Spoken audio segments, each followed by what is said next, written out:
many of y'all been to a major city like Los Angeles, New York City, Dallas, or Houston? Or even our state capital here in Arkansas, Little Rock.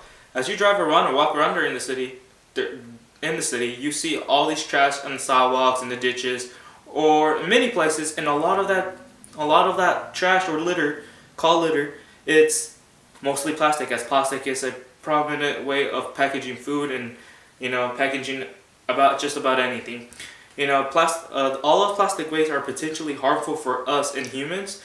It affects our wildlife tremendously and probably leads up to the death. And there's a lot of disadvantages in the usage of plastic. According to Chelsea Rutschman and Mark Anthony Bowen, Chelsea is a student at the University of California for veterinary medicine, and Bowen is a worker for the National Center of Ecological Analysis and Synthesis, state that patients who had knee or hip joint replacements with plastic implants such as particles can disrupt cellular process and degrade tissue. So we're bringing to the effect of going green, recycling, and using plastic. So we recycle and we get plastic implants. But since plastic implants affects our cellular processes and downgrades our tissues, we know that cells from biology are the foundation for our life and the foundation for our body. So as we're messing up our cells, we're probably altering our DNA or altering whatever bonds and whatnot, and we're potentially kind of creating a mutation in a way without knowing that leads up to bad organs, since organs are made out of tissues.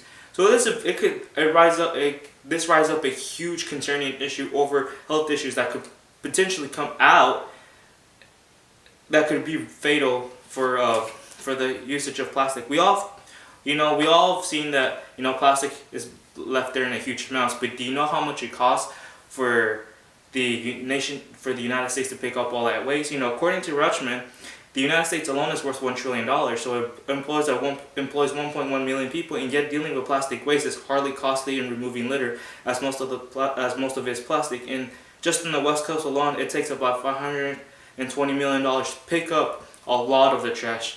So if we give into effect of just the West Coast is $520 million, we had the center and we had the East Coast, we're talking over $1 billion worth of money out of our pockets that we pay every year, and everything we buy or consume, we get taxed out of it.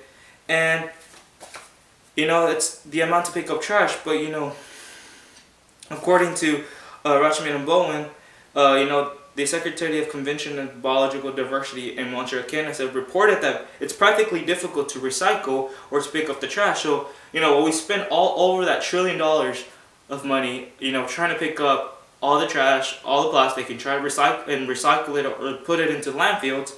Not a lot of people are doing that. A lot of people are putting plastic in recycling bins, or they're just putting it in normal garbage bags. So over that $1 billion mark, we're not picking up all the trash. That's why we still see trash left all over the place, as people don't follow directions.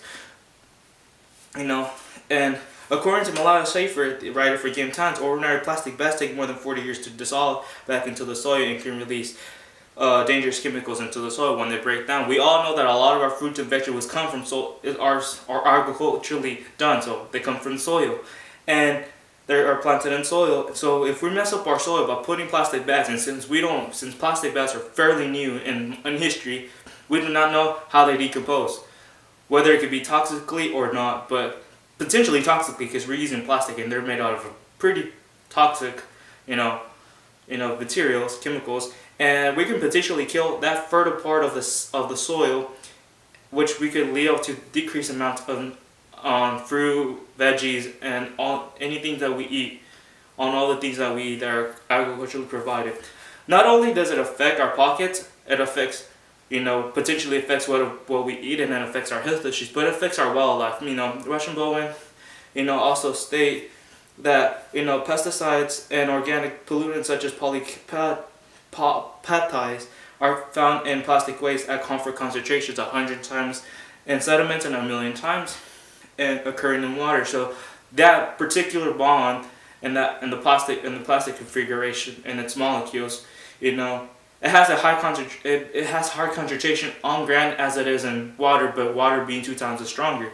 This affects seabirds, for example, that consume some plastic waste out of being in the ocean, trying to pick up fish and doing whatever they do to get their food, and they eat some plastic. Their concentration intake of plastic increased by 300% without comparing to a bird who's never consumed any plastic. So that means we're potentially feeding our marine life or even other animals plastic and increasing their plastic concentrations.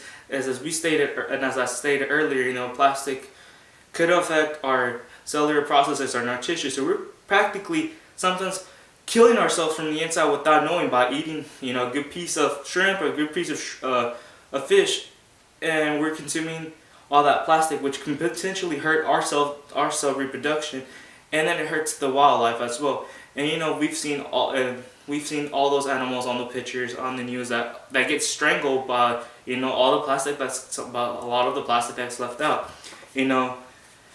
Plastic is a major issue that we need to address because it has effect on humans. It has disadvantages on our pockets and potentially our soil and our agricultural life, and it affects our wildlife. It's an issue that we need to fix and that should be a big of a concern because our planet and ourselves and our wildlife are the future for this world. And I think our next generations, your grandchildren, should be able to enjoy what we see today. If we keep this up, we potentially might not have the beautiful earth that we have now, and potentially could get ourselves into issues that we potentially could not be here. It's a